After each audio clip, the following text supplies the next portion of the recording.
Todavía estaba oscuro cuando alguien llamó a mi puerta. Levanté la cabeza de la mesa, mi cuerpo rígido por horas de escritura. El silencio solo se quebraba por el crepitar de la leña en la chimenea. Extendí la mano y agarré el pergamino de papiro en el que había estado trabajando, los recuerdos de mi vida escritos con esmero. De repente, recordé la historia de Asdrúbal sobre los últimos momentos de nuestro padre. Amílcar pudo transmitir sus últimos deseos a sus hijos, pero yo no tengo herederos. Este pergamino de memorias no tiene a quien legarlo. Su lugar está en el fuego. Volvió a llamar a alguien. No, estos no son romanos, pensé, escuchando con atención. Los romanos habrían entrado sin llamar, pero eso no cambia nada. Roma está detrás de estos visitantes no invitados igual. Levanté el pergamino por encima de mi cabeza, como una vez levanté una jabalina y lo lancé a las llamas. El fuego se elevó y sacó de la oscuridad mi rostro demacrado con mechones grises en la frente, el parche negro en un lado y la órbita vacía que había debajo. Los golpes se hicieron más fuertes. Incliné la cabeza y la apoyé en las palmas de mis manos. Sentí el pulso de la sangre en mis sienes. En esos segundos en que el fuego devoraba el pergamino, mi memoria cruzó como una flecha disparada desde un arco por los 20 años que habían pasado desde la batalla en las murallas de Cartago. Despojado de mi ejército, continué la guerra contra Roma solo. Cuando tuve la suerte de ser consejero de Antíoco, el rey sirio, Roma esperaba aterrorizada la aparición de un ejército sirio liderado por mí en Italia. Se preocupaban por nada. Antíoco escuchaba favorablemente mis consejos, pero actuaba en contra de ellos, cegado por los halagos de sus cortesanos, negándose a compartir conmigo las glorias de la victoria sobre Roma. Lideró personalmente su enorme pero apresurado ejército, reunido de todos los rincones del mundo. Los aduladores convencieron a Antíoco de que, durante su marcha al oeste, lograría las mismas victorias impresionantes que el gran macedonio durante su campaña al este en 2 batallas. Este aspirante a Alejandro fue aplastado y firmó dócilmente los términos de paz que le ofrecieron. Entre las demandas de concesiones territoriales, limitaciones del ejército y pagos de tributo, se anotó: entrega a Aníbal el cartaginés. Una vez más, tuve que huir. Por varios años nadie supo dónde me escondía. Esto generó ansiedad y miedo entre los romanos. Cuando el rey Artaxias comenzó a construir una fortaleza inexpugnable en la lejana Yermedad armenia, Roma estaba convencida de que Aníbal estaba detrás del rey armenio. Y cuando el rey parto empezó a hablar con valentía con los enviados romanos, los romanos no dudaron de que yo estaba involucrado. Abandonado por todos, este viejo parecía para los romanos el briarreo de 100 manos, y donde alguien les resistía, veían mi mano en acción. Pero ahora mi refugio ha sido descubierto. Una pequeña casa en el diminuto asentamiento de Libisa, en tierras del rey de Bitinia. Aquí, cerca de la entrada del Mar Negro, vivía como un ermitaño, sumergido en recuerdos. El rumor convirtió mi casita en una fortaleza con 7 pasadizos subterráneos y al muchacho sirviente en 100 guardias poderosos. Roma empezó a exigir al rey Bitinio que me entregara, amenazando con introducir una legión en su reino. Levanté lentamente la cabeza y apoyé mis palmas en las rodillas. Detrás de la puerta todo estaba en silencio. la calma antes de la batalla. Entonces se oyeron voces: traigan el ariete, rodeen la casa con paja, ordenan traerlo vivo. Por el acento en el griego, entendí que las últimas palabras las dijo un romano, obviamente asignado a la guarnición vitinia, probablemente un centurión, pensé con amargura. Los romanos solían enviarme a sus mejores generales, ahora se conforman con un centurión. Si te gustó la historia, apoya con un me gusta y suscríbete para ayudar a crear más contenido de calidad. Llegó el primer golpe fuerte. No, eso aún no es el ariete, solo una caliga, me di cuenta.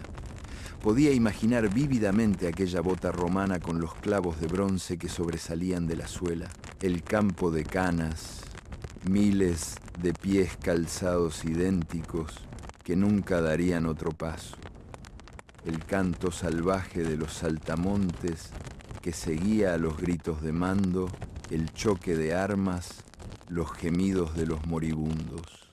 En aquel entonces creía que la caliga romana jamás volvería a cruzar las fronteras del Lacio. Ahora pisa la mitad del mundo.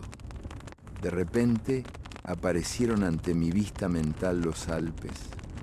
El brillo de la nieve aún me ciega.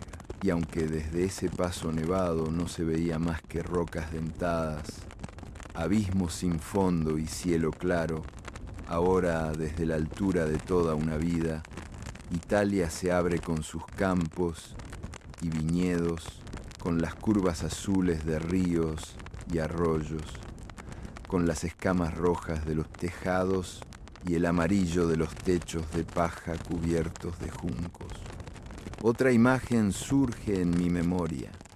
Lentamente, Surus cae. Logró saltar al pantano.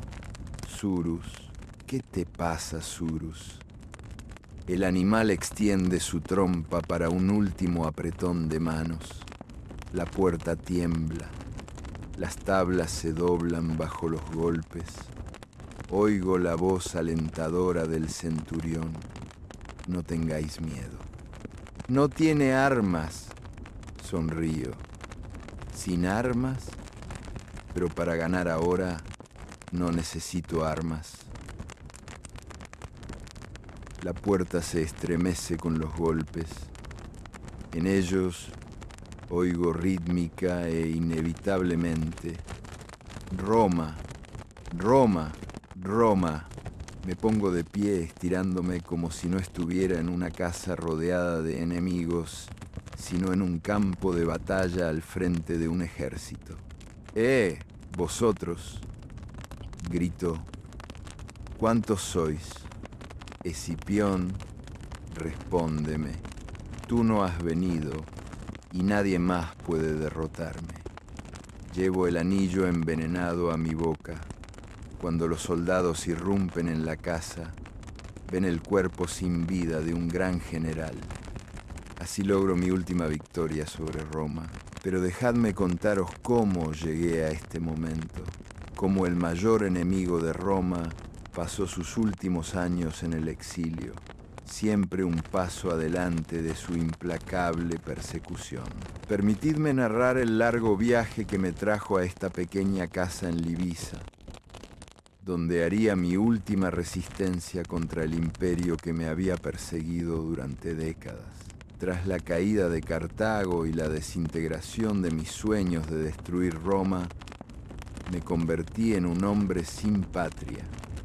La ciudad que me vio nacer, la civilización que luché por preservar, yacía en ruinas. El puerto donde aprendí a comandar barcos estaba lleno de naves romanas. Los templos donde juré mi eterno voto contra Roma eran ocupados por sacerdotes romanos que ofrecían sacrificios a sus dioses. En aquellos días oscuros tras nuestra derrota, podría haberme entregado. Muchos de mis compatriotas cartagineses me aconsejaron que me sometiera a la misericordia romana, con la esperanza de que mi reputación de enemigo digno me deparara un cautiverio cómodo en lugar de la ejecución.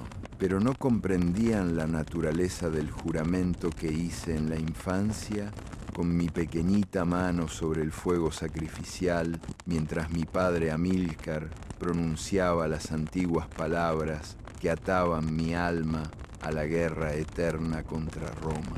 En cambio, elegí el exilio. Tomé un barco de lo que quedaba de la flota cartaginesa y navegué hacia el este, buscando aliados que aún se atrevieran a desafiar el poder romano. El Mediterráneo, que una vez fue un lago cartaginés donde nuestros comerciantes dominaban las olas, se había convertido en un mar romano. Cada puerto al que me acercaba traía el riesgo de traición. Cada capitán con quien trataba podría ser un agente romano. Sin embargo, perseveré, impulsado por el conocimiento de que mientras estuviera libre, Roma nunca lograría una victoria completa. Mi primer refugio fue en la corte del rey Antíoco de Siria, el gobernante que se proclamaba heredero del imperio oriental de Alejandro. Cuando llegué a su palacio en Antioquía, todavía era un nombre que infundía terror en los corazones romanos. Las madres en Roma usaban mi nombre para asustar a sus hijos y mantenerlos obedientes. Los senadores palidecían ante la sola mención de mi posible regreso a Italia. Para ellos no era un simple hombre, sino el símbolo de todo lo que amenazaba su creciente dominio sobre el mundo. Antíoco me recibió con gran ceremonia. Aquí, proclamó, estaba el mayor general de la época, el hombre que había puesto de rodillas a Roma en Cannas, que había mantenido a Italia en jaque durante 16 años. La corte siria vibraba con emoción ante las posibilidades que ofrecía mi presencia. Por fin, creían, Roma tendría un digno oponente otra vez.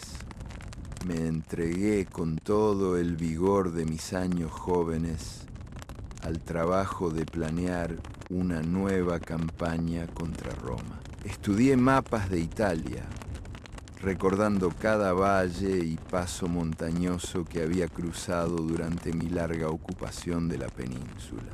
Analicé el estado actual de las defensas romanas, sus desplegamientos militares, sus debilidades políticas. Lo más importante, comencé a entrenar a oficiales sirios en tácticas que me habían servido tan bien contra las legiones. El plan que presenté a Antíoco era audaz y práctico. En lugar de intentar un asalto directo a Italia, golpearíamos la creciente red de aliados y estados tributarios de Roma en el Mediterráneo oriental. Amenazando los intereses romanos en Grecia y Asia Menor, podríamos obligarlos a dividir sus fuerzas y luchar en múltiples frentes. Entonces, cuando la fuerza romana estuviera dispersa y su atención dividida, lideraría una flota siria hacia el sur de Italia, desembarcando en la misma región donde encontré tantos aliados dispuestos durante mi primera invasión. Pero no conté con la debilidad que aqueja a todos los autócratas, la necesidad de verse como el artífice de sus propias victorias. Antíoco escuchaba mis planes con entusiasmo aparente, asintiendo con sabiduría mientras explicaba las complejidades de cada fase de la campaña.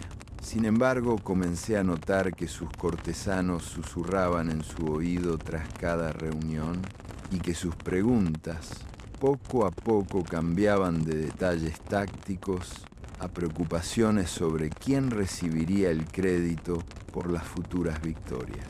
Los aduladores de Antíoco eran hábiles en su arte venenosa. Lo convencieron de que era el nuevo Alejandro, destinado a conquistar hacia el oeste justamente como su legendario antecesor había conquistado hacia el este. Pintaban vívidas imágenes de la entrada triunfal de Antíoco en Roma, con el Senado postrándose ante su trono. Y siempre sugerían que la gloria sería disminuida si parecía que un exiliado cartaginés había sido el verdadero arquitecto de la victoria. Poco a poco me fui quedando excluido de las sesiones cruciales de planificación. Mi consejo se buscaba para cuestiones tácticas menores, pero la estrategia general se decidía sin mí. Peor aún, empecé a escuchar rumores de que Antíoco consideraba enfoques alternativos al problema romano, enfoques que dependían más de la fuerza siria y menos del ingenio cartaginés.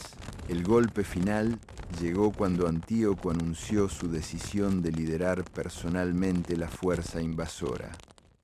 Dirigiría el ejército que desembarcaría en Grecia, declaró, y no aceptaría menos que la rendición total de Roma.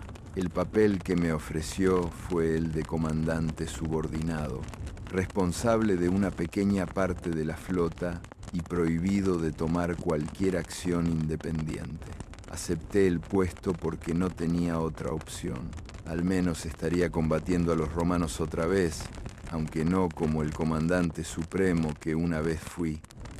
Pero sabía, incluso antes de que la campaña comenzara, que estaba condenada al fracaso.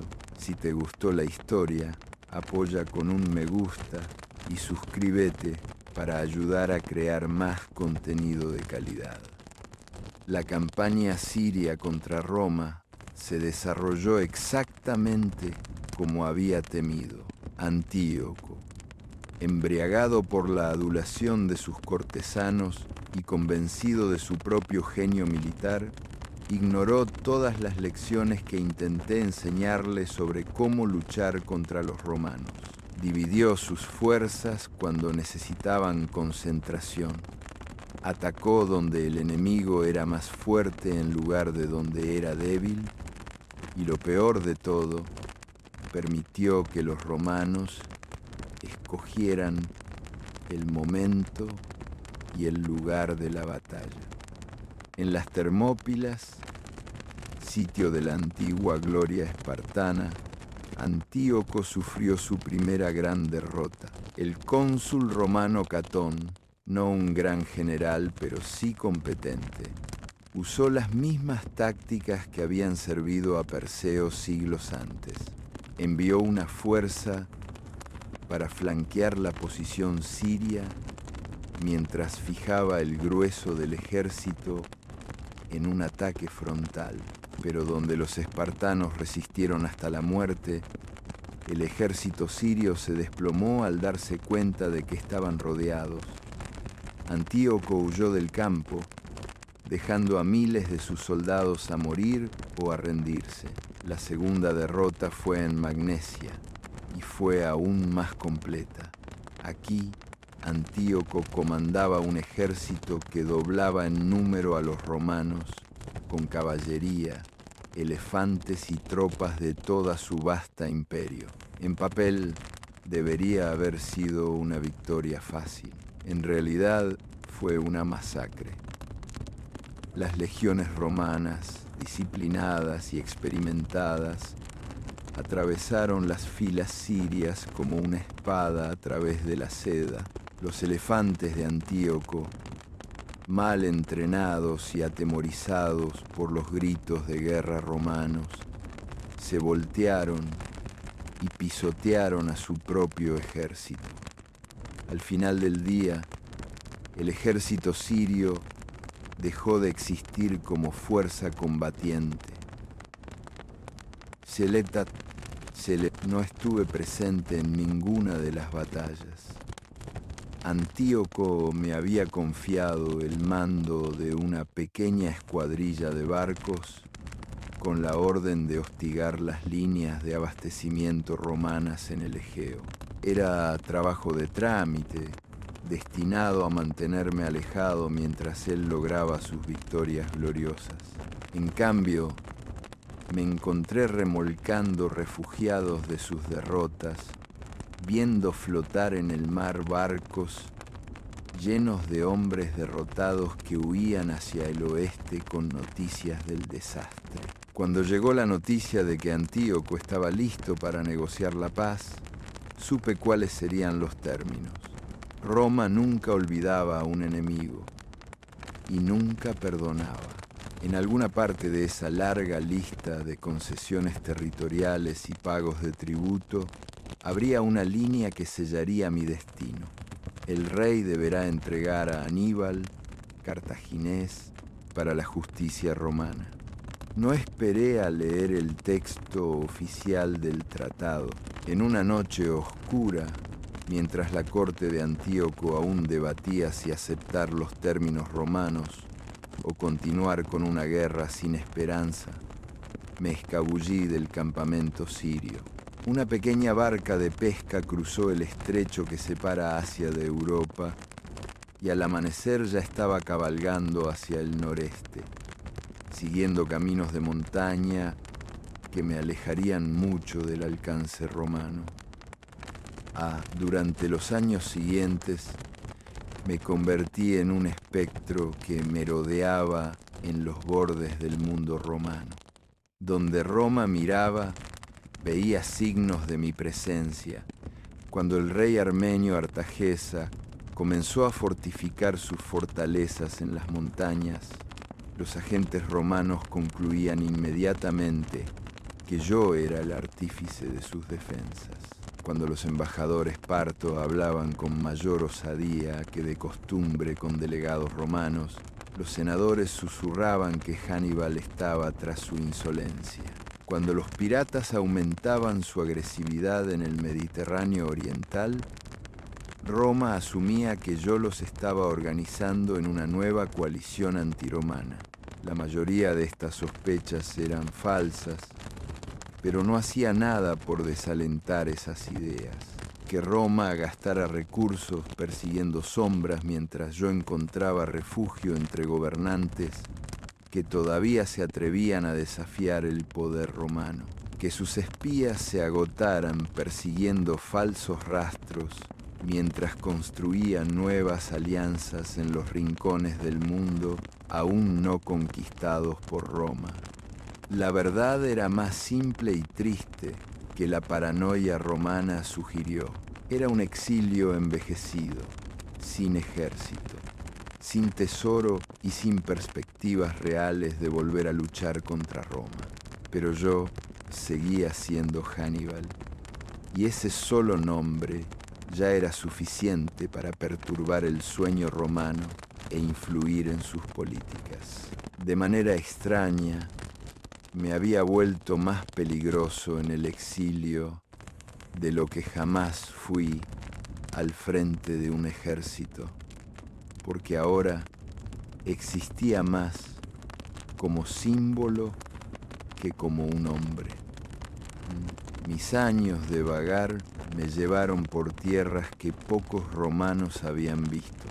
Recorrí los reinos montañosos de Armenia, donde las cumbres tocan las nubes y los valles esconden secretos ancestrales. Caminé por ciudades partas donde comerciantes de seda del lejano China se mezclaban con buzos de perlas del Golfo Pérsico. Visité las cortes de reyes menores, cuyos nombres nunca aparecerían en la historia romana, pero que aún recordaban lo que significaba la independencia. En cada lugar fui recibido con una mezcla de curiosidad y cautela. Mi reputación me precedía, el hombre que hizo temblar a Roma, el general que estuvo más cerca que nadie de destruir el imperio creciente. Algunos gobernantes veían una oportunidad en albergarme, imaginando que mi presencia podía disuadir la expansión romana en sus territorios. Otros me veían como una carga peligrosa, demasiado valioso para matar, pero demasiado arriesgado para conservar. Me adapté a cada corte, aprendiendo costumbres y lenguas locales, ofreciendo consejos militares cuando se me solicitaba, guardando silencio cuando la sabiduría lo exigía. Me convertí en una suerte de erudito, estudiando el arte de la guerra practicado en distintas tierras, observando cómo diversos pueblos organizaban sus ejércitos y conducían sus campañas. En Armenia aprendí tácticas de caballería adecuadas para terreno montañoso. Entre los partos, estudié la efectividad devastadora de los arqueros montados. Cada lección guardada, no porque esperara usarla de nuevo, sino porque la búsqueda del conocimiento se volvió mi forma de mantener la cordura en el exilio. Los años me cambiaron de maneras inesperadas. El fuego que ardía en mi corazón cuando pensaba en Roma no se apagó, pero se transformó en algo más frío y filosófico. Empecé a entender que mi odio se había convertido en una prisión tanto como mi exilio. Roma vivía en mis pensamientos más completamente que yo en los suyos. Ellos avanzaban conquistando nuevas tierras y enfrentando nuevos enemigos, mientras yo permanecía congelado en los conflictos del pasado. Fue en este periodo de reflexión cuando comencé a escribir mis memorias, el pergamino que finalmente quemaría en esta noche final en Livisa. Escribir me obligó a examinar mi vida con brutal honestidad. Tuve que enfrentar no solo mis victorias, sino también mis fracasos. No solo los momentos de gloria, sino las decisiones que condujeron a la derrota final. El acto de plasmar mis pensamientos en papiro se convirtió en un diálogo conmigo mismo, una forma de entender cómo el niño que juró odio eterno a Roma se volvió el anciano esperando la muerte en tierra extranjera. Parte de lo que escribí habría sorprendido incluso a mis amigos más cercanos de los viejos tiempos. Me encontré reconociendo virtudes romanas que me había negado a admitir durante mis años activos de guerra. Su disciplina, su persistencia, su capacidad para absorber terribles derrotas y continuar luchando, eran cualidades que cualquier general honesto tendría que respetar, incluso en un enemigo. Había aprendido a odiar a Roma tan completamente que casi olvidé entenderla. Y comprender a tu enemigo es el primer requisito para la victoria. Pero entender no significaba perdonar, y respetar no implicaba aceptar. Roma seguía siendo el destructor de mi patria, el asesino de mis sueños, la fuerza que me arrancó todo lo que amé alguna vez. Los años de exilio me enseñaron que el odio podía coexistir con la comprensión, que podías reconocer la fuerza de un enemigo y aún así trabajar para su destrucción. Finalmente, mi vagar me llevó a esta pequeña casa en Livisa, en el reino de Bitinia. El rey Prusias, un hombre nervioso atrapado entre el creciente poder de Roma y su deseo de independencia, me ofreció refugio con evidente reticencia. Necesitaba a alguien con mi conocimiento militar para ayudar a organizar sus defensas, pero vivía aterrorizado por la posible ira romana. Fue un acuerdo nacido de la desesperación mutua. Él necesitaba mi experiencia y yo un lugar donde los agentes romanos no pudieran alcanzarme fácilmente.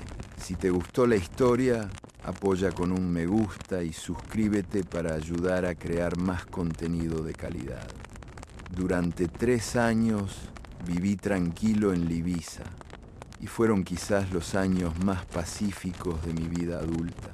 La casa que me cedió Prusias era modesta pero cómoda, con un jardín donde caminaba por las mañanas y un estudio donde escribía por las noches. El muchacho que cocinaba mis comidas y cuidaba la casa se llamaba Demetrio, un chico local lo suficientemente inteligente para aprender algo de cartaginés conmigo y curioso sobre el mundo más allá de su pequeño pueblo. En muchos sentidos, era la vida que podría haber elegido si hubiera nacido en otros tiempos. Leía pergaminos de la gran biblioteca de Pérgamo, estudiando filosofía y poesía, además de historia militar.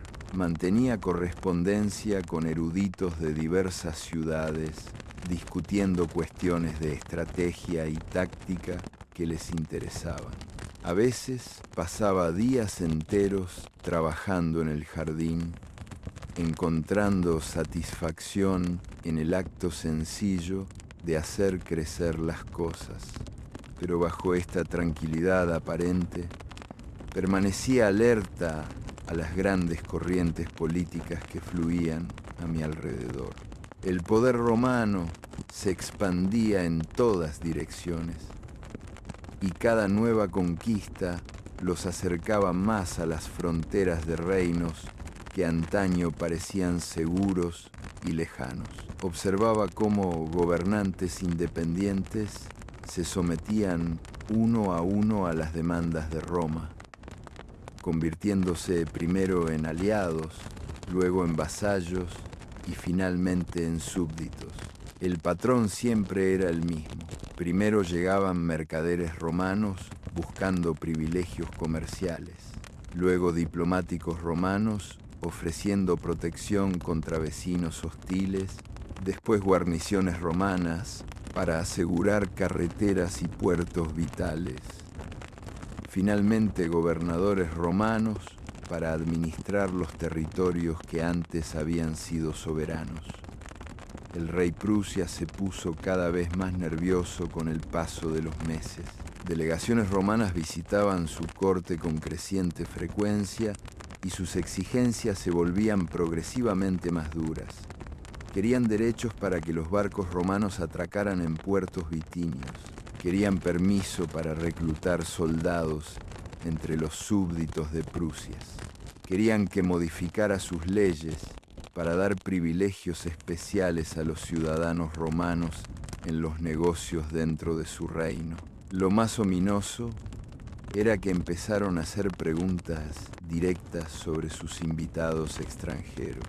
Las redes de inteligencia romanas se habían vuelto sofisticadas durante sus décadas de expansión y mantenían archivos detallados sobre cualquiera que pudiera representar una amenaza a sus intereses. Solo era cuestión de tiempo confirmar lo que probablemente ya sospechaban, que el misterioso erudito que vivía tranquilamente en Livisa era en realidad su enemigo más buscado.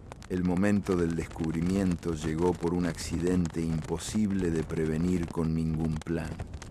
Un comerciante romano que viajaba por Livisa camino a las ciudades de la costa del Mar Negro me vio pasar por el mercado. Era un hombre de Sicilia, lo suficientemente viejo para haber sido niño durante mi ocupación del sur de Italia, y su padre había servido en las fuerzas romanas que finalmente me expulsaron de la península.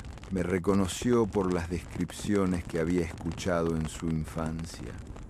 El ojo perdido, la porte distintiva, el hábito de caminar con la cabeza inclinada para compensar mi visión alterada. En pocos días, la noticia corría de regreso a Roma por la eficiente red de mensajeros oficiales y privados que conectaban todas las partes del creciente imperio. Sabía que solo era cuestión de tiempo para que la presión romana sobre Prusia se volviera irresistible. No era un rey fuerte y tenía demasiado que perder protegiéndome frente a las demandas romanas. La primera señal del fin próximo llegó cuando Prusia pidió audiencia privada conmigo.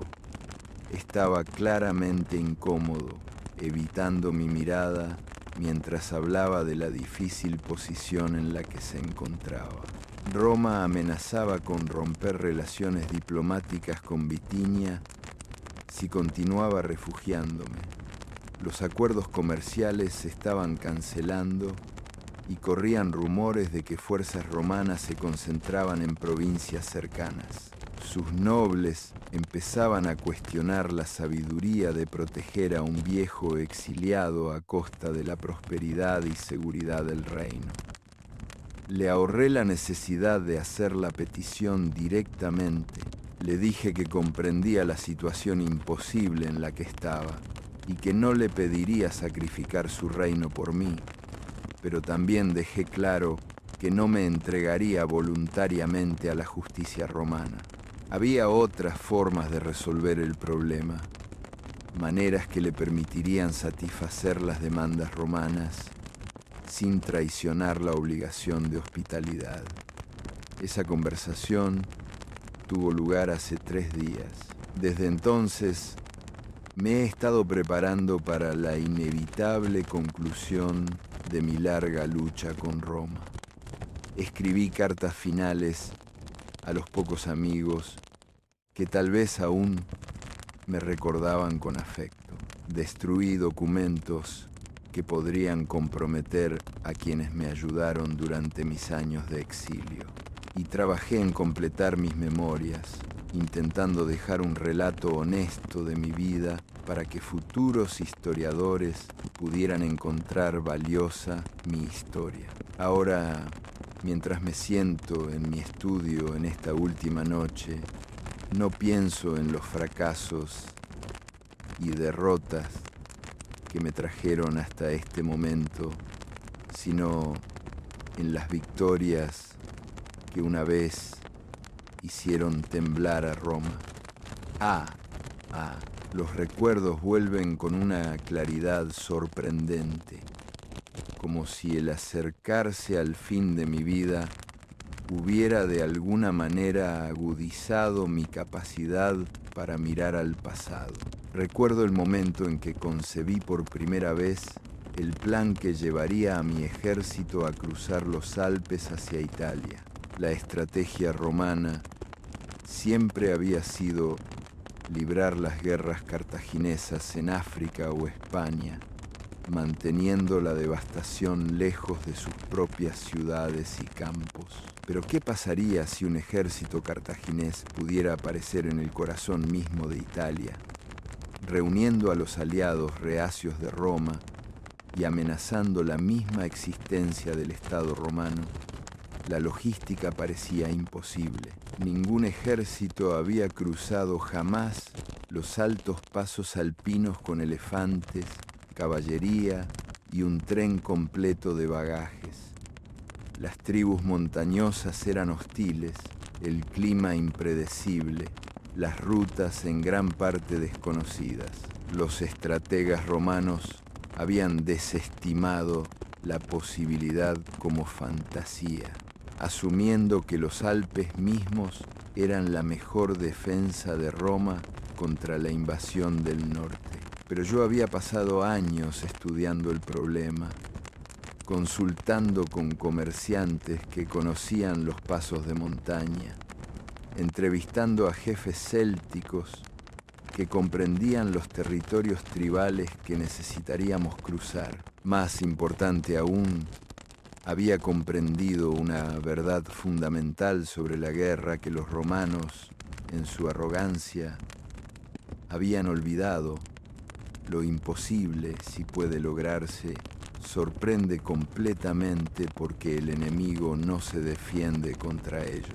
El cruce en sí fue aún más terrible de lo que había imaginado. Perdimos miles de hombres por el frío, el hambre y la acción enemiga. Compañías enteras de soldados desaparecieron durante ventiscas cuyos cuerpos no fueron encontrados hasta la primavera siguiente. Los elefantes sufrieron terriblemente. Magníficas criaturas que nunca habían sentido la nieve antes, luchando a través de ventisqueros que les llegaban hasta el vientre, trompeteando su angustia con voces que resonaban contra las paredes montañosas como el llanto de dioses moribundos. Pero lo logramos. Cuando mi ejército descendió del último paso hacia el valle del Po, maltrecho y reducido pero intacto, supe que había logrado algo que sería recordado mientras los hombres relataran historias de guerra. La frontera norte de Roma estaba abierta ante nosotros, defendida por guarniciones dispersas que nunca esperaron enfrentar una amenaza real. La victoria en el río Trebio confirmó mi creencia de que la doctrina táctica romana tenía fallas que un enemigo astuto podía explotar. Los romanos siempre buscaban establecer su línea de batalla en terreno abierto, donde su superior disciplina y equipo se impondrían. Pero, ¿y si la batalla pudiera librarse en terreno que favoreciera la movilidad más que la formación? ¿Y si el enemigo pudiera atacar desde direcciones inesperadas, desorganizando la estructura romana antes de que sus ventajas pudieran jugar? Escondí hombres en la maleza de la orilla del río y atacamos el campamento romano al amanecer, cuando sus soldados estaban fríos y hambrientos y aún no habían formado rangos adecuados. La batalla se convirtió en un combate móvil a través de terrenos pantanosos, donde la cohesión romana no valía nada y el coraje individual lo era todo. Al caer la noche, un ejército consular romano había sido destruido, y la noticia de la derrota corría hacia el sur, hacia una ciudad que no había sentido este tipo de miedo en memoria viva. Cannae fue la culminación de todo lo que había aprendido sobre combatir a los romanos. Había estudiado sus métodos durante años, entendiendo cómo pensaban sus comandantes, cómo luchaban sus soldados, qué esperaban que hicieran sus enemigos. Los romanos eran valientes y disciplinados, pero también predecibles. Siempre buscarían la batalla decisiva. Siempre intentarían usar su superioridad numérica para aplastar la resistencia enemiga. Siempre asumirían que sus tácticas tradicionales serían suficientes contra cualquier adversario. Les di la batalla que querían, pero no de la manera que esperaban. Les permití creer que estaban ganando, los atraje hacia adelante en una trampa que parecía una retirada. Luego cerré mi ejército a su alrededor como la mandíbula de una bestia enorme. En una sola tarde destruí el ejército más grande que Roma había desplegado jamás, matando a más soldados enemigos que cualquier general en la historia de la guerra. Si te gustó la historia, apoya con un me gusta y suscríbete para ayudar a crear más contenido de calidad. La puerta se abre de golpe con un estruendo tremendo. Los soldados romanos entran por la abertura, sus armas reluciendo a la luz del fuego, sus rostros serios con la satisfacción de una larga caza finalmente concluida. Pero se detienen en seco al verme de pie, tranquilo en el centro de la habitación, la mano ya levantada hacia mi boca. Tarde, les digo, con voz firme a pesar del veneno que ya quema en mi lengua. Deberíais haber venido antes. El centurión avanza entre sus hombres, con el rostro mostrando la frustración de un profesional al que le han negado cumplir su misión. «Captúrenlo», grita. Las órdenes eran traerlo vivo, pero sus soldados dudan al reconocer algo en mi porte que los hace vacilar. Ya no soy el viejo asustado que esperaban encontrar temblando en un rincón. De pie en este instante final, he vuelto a ser lo que fui. Aníbal de Cartago, destructor de ejércitos romanos. El hombre que mantuvo un imperio como rehén durante 16 años. ¿Quién de vosotros será el primero en poner sus manos sobre mí?, les pregunto. Y hay algo en mi voz que hace que incluso esos soldados veteranos retrocedan involuntariamente. ¿Quién de vosotros ha merecido el derecho a reclamar un premio así? El veneno hace efecto rápidamente. Siento el agotamiento de mi fuerza, la visión desvaneciéndose en los bordes. Pero mi mente permanece clara, concentrada en este último acto de desafío que negará a Roma la satisfacción definitiva que ha buscado durante tantos años. He pasado toda mi vida luchando contra vuestro imperio, les digo, mientras mis piernas comienzan a ceder. He cruzado montañas que deberían haber sido infranqueables, ganado batallas que deberían haber sido imposibles, sobrevivido en el exilio más tiempo del que cualquiera de vuestros senadores creyó posible. Y ahora, al final, os niego incluso la vacía victoria de arrastrarme encadenado a Roma. El centurión se lanza hacia adelante, pero llega tarde. Mi cuerpo ya cae, el veneno haciendo su obra con rapidez misericordiosa. Mientras la oscuridad me envuelve, oigo su voz maldiciendo en latín la lengua de mis enemigos de toda la vida, la lengua que llevará la noticia de mi muerte a la ciudad que nunca logré destruir. Pero se equivocan si piensan que esta es su victoria.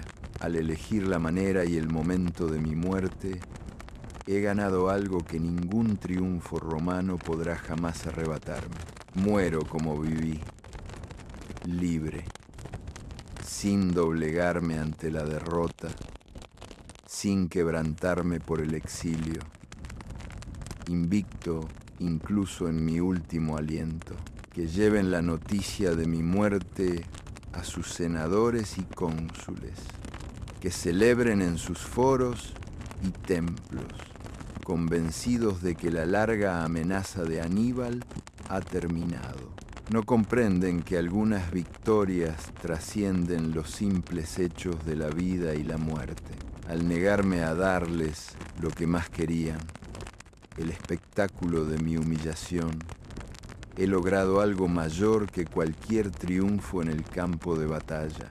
Querían exhibirme por las calles de Roma como a una bestia capturada, hacer que sus ciudadanos vieran que hasta el mayor enemigo de su imperio podía reducirse a un viejo roto suplicando piedad.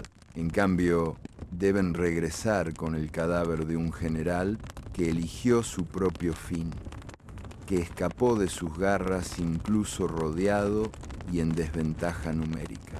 Esta es mi última victoria sobre Roma, no ganada con espada o lanza, no lograda con la maniobra de ejércitos ni el asedio de ciudades, sino conseguida a través del simple acto de negarme a rendir mi dignidad a su sed de venganza. En las historias que se contarán de este día, en las crónicas que registrarán mi última hora, será recordado que Aníbal de Cartago murió como vivió, como dueño de su propio destino. El veneno ha hecho su trabajo.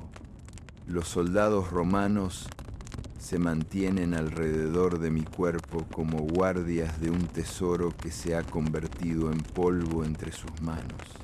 Han capturado mi casa, pero han perdido el premio. Han terminado mi vida, pero han fracasado en su misión.